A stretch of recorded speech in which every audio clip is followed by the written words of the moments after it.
Good evening everyone, welcome to rediscover education और मैं हूं आपकी educator Rachna Agarwal. So welcome to the class everyone. आ जाइए क्लास में, सभी के सभी आप सभी का वेलकम है।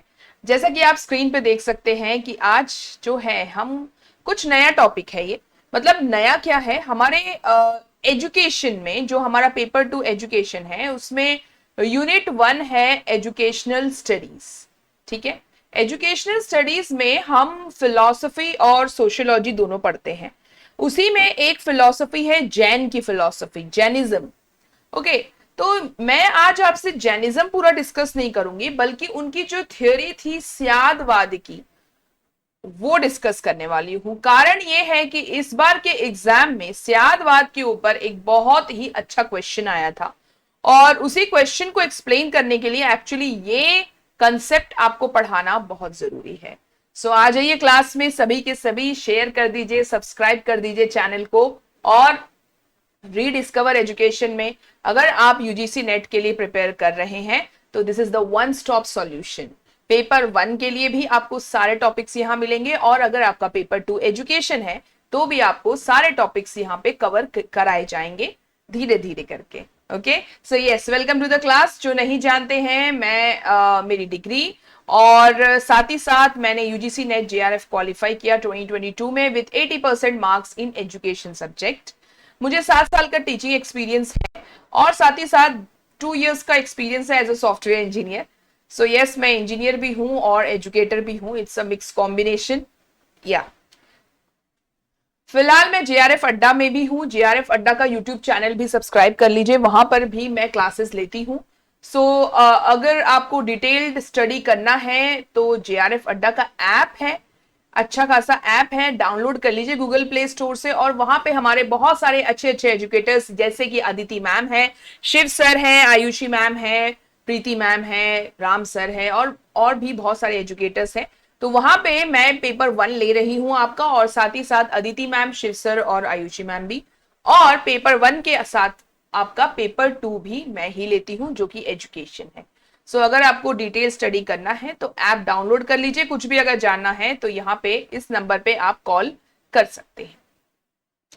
तो चलिए स्टार्ट करते हैं हम थ्योरी ऑफ स्यादवाद। देखिए, जैनिज्म जो है बहुत ही कहते हैं ना कि न्यू जनरेशन की ये फिलॉसफी आई थी, और हम जानते हैं महावीर जी जो हैं इनके तीर्थंकर हैं।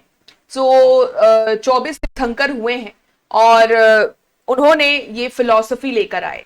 अब जैनिज्म में अगर हम देखें तो जैनिज्म के एपिस्टेमोलॉजी की बात करें, अगर हम फिलॉसफी जो ब्रांच है हमारी एपिस्टेमोलॉजी, यानी कि थियोरी ऑफ नॉलेज है ना, आप study of knowledge, I am so sorry, study of knowledge, जो अगर हम एपिस्टेमोलॉजी की बात करें तो इनकी जो जैनिज्म की थियोरी होती है वो स्यादवाद कहलाती है।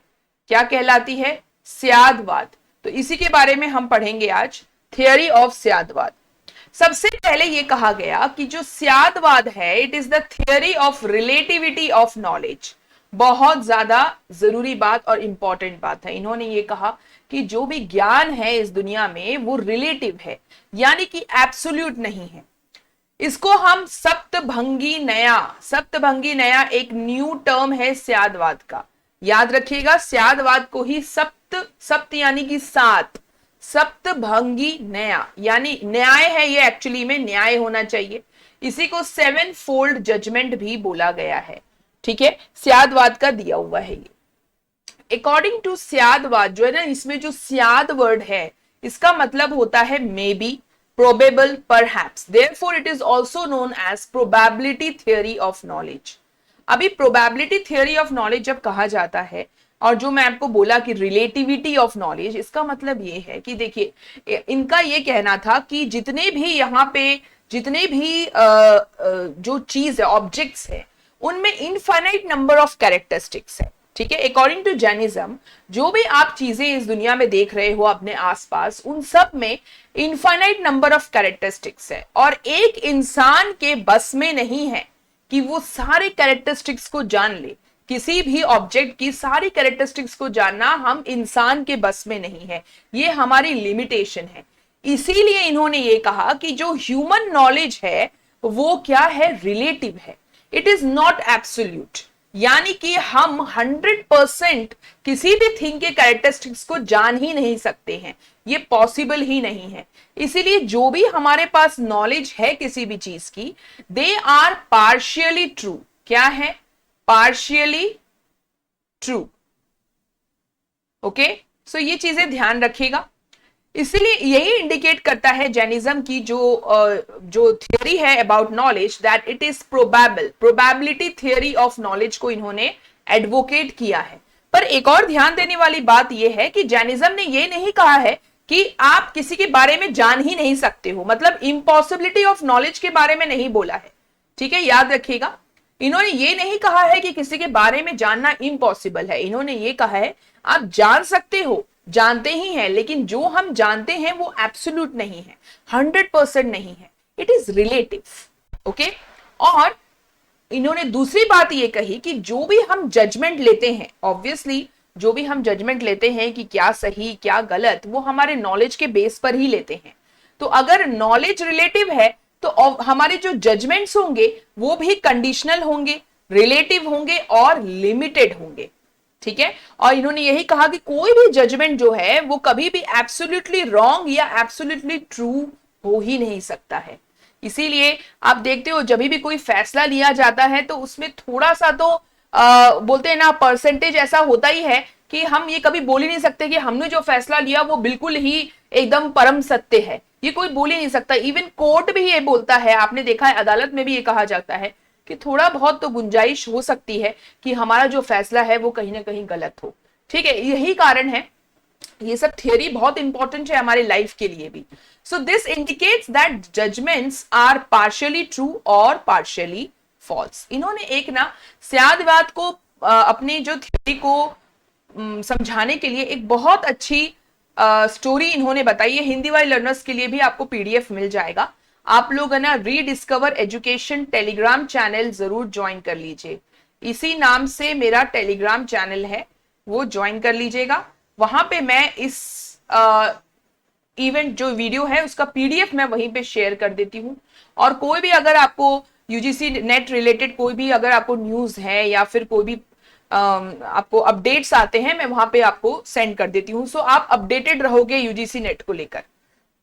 तो ये डिस्कवर एजुकेशन टेलीग्राम चैनल जरूर ज्वाइन कर लीजिएगा। ओके, सो यस, मैं कह रही थी कि जो स्यादवाद की थ्योरी है इसको समझाने के लिए इन्होंने ये स्टोरी का जो है ना, उन्होंने ये बहुत बड़ा एग्जाम्पल दिया था। आप सभी लोगों ने बचपन में सुना होगा, एक हाथी और 5-6 जो ब्लाइंड मैन थे, ब्लाइंड थे, अंधे थे, उनको जो है उनके सामने हाथी खड़ा कर दिया गया और एक एक करके उन्हें कहा गया कि आप छू के पहचाने कि आपके सामने क्या है। तो आप सबको पता है कि एक जो है उसके कान के पास बैठ गया और छू के उसको लगा कि ये पंखा है, इट इज अ फैन। दूसरे ने उसके बॉडी को छूकर बोला कि इट्स अ वॉल, है ना, दीवार है ये। फिर एक ने बोला कि स्नेक है, उसकी जो ट्रंक थे, ट्रंक सूंड जो थी, उसको छूकर बोला कि ये सांप है। एक ने बोला ट्री है, एक ने उसके पूंछ को देखकर बोला रोप है, या फिर कहीं पर स्नेक भी बोल देते हैं। तो इस तरह से हर इंसान, हर ब्लाइंड मैन ने अलग अलग जो है उनके हिसाब से उस हाथी के बारे में बताया। अगर हम देखें तो सबका अपना अपना जजमेंट है और वो बोलेंगे कि हमारा जजमेंट या जो हमने व्यू पॉइंट रखा है वो सही है। लेकिन अगर एक आदमी यहां पे खड़ा है जिसकी आंखें हैं, जिसकी आंखें हैं, उसको तो पता है ना कि क्या सच है और क्या गलत है, क्योंकि उसको पता है कि ये ना तो कोई सांप है, ना तो कोई पंखा है, ना तो कोई ट्री है, ये एक हाथी है, एलिफेंट है। सो इसी तरह से इसी कहानी को बेस पे लेकर जैनिज्म ने बताया कि जो हमारे जजमेंट है, हमारे जो जो हमारे व्यू पॉइंट है, दृष्टिकोण है, उसकी अलग अलग रियलिटी है। हम कभी भी ये नहीं कह सकते कि जो हमारा जजमेंट है वो एब्सोल्युटली ट्रू है। Okay, they are only partial truth. Okay, so ये जो है वो स्यादवाद की बेसिक थियरी थी। अब स्यादवाद को लेकर ना इन्होंने जो 7 फोल्ड जजमेंट बोला, 7 फोल्ड जजमेंट यानी कि सप्तभंगी न्याय जो है, इसी को स्यादवाद बोला गया है। वो किस तरह से है देख लेंगे, क्योंकि इसी पे इस बार क्वेश्चन आया है। चलिए एक एक करके देखते हैं, 7 फोल्ड जो जजमेंट है वो एक एक करके देखते हैं। ध्यान से देखिएगा, याद करने का तरीका भी बता दूंगी मैं आपको अभी। देखिए सबसे पहला है स्याद, ठीक है। स्याद तो हम जानते ही हैं, स्यादवाद के पहले लगा है स्याद। स्याद मतलब होता है प्रोबेबल, ओके, मे बी। तो स्याद अस्ति, अस्ति यानी कि जो भी चीज आपके सामने है वो रियल है, अस्ति, ठीक है। तो स्याद अस्ति, relatively a thing is real. It can be symbolically expressed as, इसको ऐसे बताया जा सकता है, परहैप्स एस इज। एस यानी कि कोई ऑब्जेक्ट है वो, ठीक है। तो इसके कहा गया है कि कोई ऑब्जेक्ट रियल है, थिंग रियल है, इसको बोलेंगे स्याद अस्ति। उसके बाद दूसरा फोल्ड जजमेंट है स्याद नस्ति। नास्ति मतलब क्या हुआ, unreal, okay. So relatively a thing is unreal, यानी कि जो हमारे सामने है वो एक्चुअली में है नहीं, परहैप्स एस इज नॉट, ठीक है। फिर है आता है स्याद अस्ति नस्ति, ठीक है, यानी दोनों को मिक्स कर दिया। पहले स्याद अस्ति था जो थिंग रियल था, स्याद नस्ति है थिंग अनरियल है। अब क्या किया इन्होंने, मिक्स कर दिया स्याद अस्ति और नस्ति, यानी कि जो थिंग है वो दोनों है, बोथ रियल है और अनरियल है। देखो इसका मतलब ये है कि देखो एक एग्जाम्पल के तौर पे बताती हूं आपको कि मान लीजिए एक पॉट रखा है, तो पॉट आपके सामने तो वो दिख रहा है कि वो मिट्टी का बना हुआ पॉट है, ठीक है। लेकिन वहीं पे हम ये भी देख रहे हैं कि उसके अंदर वाटरी सब्सटेंस नहीं है, ठीक है। तो वो अनरियल पार्ट है, मतलब एक ही साथ में आपको जो पॉट दिख रहा है वो मिट्टी का बना हुआ दिख रहा है, और साथ ही साथ ये भी है कि वो पानी का बना हुआ नहीं है। तो वो चीज जो है, जो थिंग है pot, that is both real and unreal also, okay. So इसी को बोलेंगे स्याद अस्ति नस्ति। फिर आता है स्याद अवक्तव्यम। अवक्तव्यम मतलब होता है कि जिसको आप डिस्क्राइब नहीं कर सकते हो। तो relatively a thing is indescribable, ठीक है, यानी कि जो पॉट की जो वाटरी सब्सटेंस उसके अंदर है या पानी का बना हुआ है, ऐसा आप डिस्क्राइब नहीं कर सकते हो, इट इज इनडिस्क्राइबेबल, आप बिल्कुल डिस्क्राइब नहीं कर सकते हो ये चीज, ठीक है। तो यानी कि जो कोई थिंग है ना उसको आप डिस्क्राइब नहीं कर सकते हो, ऐसी चीज है वो। फिर आता है स्याद अस्ति च। ये क्या है, हिंदी में च मतलब होता है और, ओके, याद रखिएगा। सो स्याद अस्ति च अवक्तव्यम, यानी कि अब क्या किया, अस्ति को अवक्तव्यम के साथ मैच कर दिया। इसका मतलब यह है कि जो थिंग है वो रियल तो है पर उसको तुम डिस्क्राइब नहीं कर सकते हो, ओके। सो स्याद अस्ति च अवक्तव्यम। फिर सिक्स्थ सेकंड लास्ट है स्याद नस्ति च अवक्तव्यम। पहले अस्ति के साथ अवक्तव्यम को जोड़ दिया, फिर उन्होंने नस्ति के साथ अवक्तव्यम को जोड़ दिया, ठीक है। सो थिंग जो है वो अनरियल भी है और इनडिस्क्राइबेबल भी है, यानी कि वो अनरियल है, सामने नहीं है, वो रियल है ही नहीं, और साथ ही साथ आप उसको डिस्क्राइब भी नहीं कर सकते, उसके बारे में बता भी नहीं सकते हो। और लास्ट में आता है तीनों को मिक्स कर दिया, स्याद अस्ति च नस्ति च अवक्तव्यम, ठीक है। तो समझ में आ गया, मतलब थिंग रियल भी है, अनरियल भी है और इनडिस्क्राइबेबल है। तो इस तरह से सातों को आप याद कर सकते हो। सबसे पहले है स्याद अस्ति, पॉजिटिव ले लो, फिर स्याद नस्ति, नेगेटिव ले लो, फिर दोनों को मिक्स कर दो, स्याद अस्ति नस्ति, फिर अलग से एक आया इनडिस्क्राइबेबल, तो स्याद अवक्तव्यम, ठीक है। फिर अवक्तव्यम की जोड़ी बनाओ अस्ति के साथ, तो स्याद अस्ति च अवक्तव्यम, फिर उसको नस्ति के साथ जोड़ी बनाओ तो स्याद नस्ति च अवक्तव्यम, और फिर आता है स्याद अस्ति नस्ति अवक्तव्यम, यानी कि तीनों को इन्होंने एक साथ कर दिया। तो इस तरह से आप याद कर लीजिएगा उसको, और यही क्वेश्चन में आया है। चलिए देखते हैं क्वेश्चन में कैसा आया है। हिंदी के लर्नर्स जरूर पीडीएफ से एक बार देख लीजिएगा, ठीक है। वैसे तो सारे वर्ड्स वही हिंदी में ही थे, तो आपको समझ में आ ही गए होंगे। चलिए ये रहा हमारा क्वेश्चन जो कि आया था, ये शिफ्ट 2 का क्वेश्चन है, इस बार का एजुकेशन का शिफ्ट 2 का क्वेश्चन है ये। अब देखिए इसमें दिया हुआ, ये देख के लोगों को ऑब्वियसली पहली बार ही लगा होगा क्योंकि इससे पहले तो किसी ने पढ़ा ही नहीं होगा। सप्तभंगिनया, सप्तभंगिनया यानी कि ये स्यादवाद का जो 7 फोल्ड जजमेंट है उसी को लेकर बोला गया है।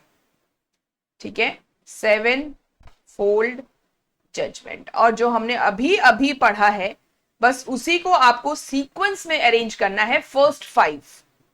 ठीक है, ध्यान से देखिएगा। सबसे पहले है स्याद अस्ति, फिर दूसरे नंबर पे स्याद नस्ति, फिर सी है स्याद अस्ति च नस्ति च, यानी कि अस्ति भी है और नास्ति भी है।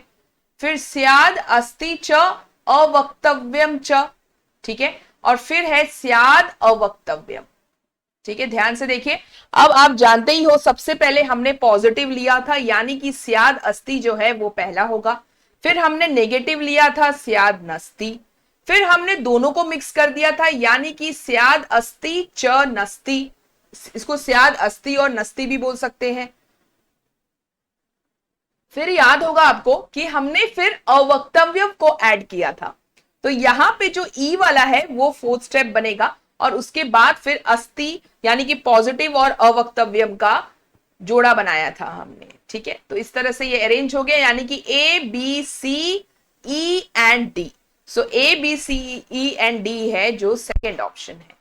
समझ में आ गया आपको? सो आई होप आपको ये एक्सप्लेनेशन समझ में आया होगा, और ये एक न्यू नॉलेज की तरह इसको लीजिएगा, अपने नोट्स में, जैनिज्म के नोट्स में जरूर ऐड कर लीजिएगा, क्योंकि अब ये लोग डिटेल में पूछने लग गए हैं, तो हमको डिटेल स्टडी करनी बहुत जरूरी हो गई है। सो इसी तरह से रीडिस्कवर एजुकेशन को लाइक कर दीजिए, अगर वीडियो बहुत अच्छी लगी तो शेयर अपने दोस्तों से जरूर कर दीजिएगा, और सब्सक्राइब भी कर लीजिए, और नोटिफिकेशन का जो बेल बटन है ना, बेल आइकन, उसको जरूर प्रेस कर दीजिएगा, क्योंकि जब भी मैं वीडियो डालूंगी आपको नोटिफिकेशन आ जाएगा।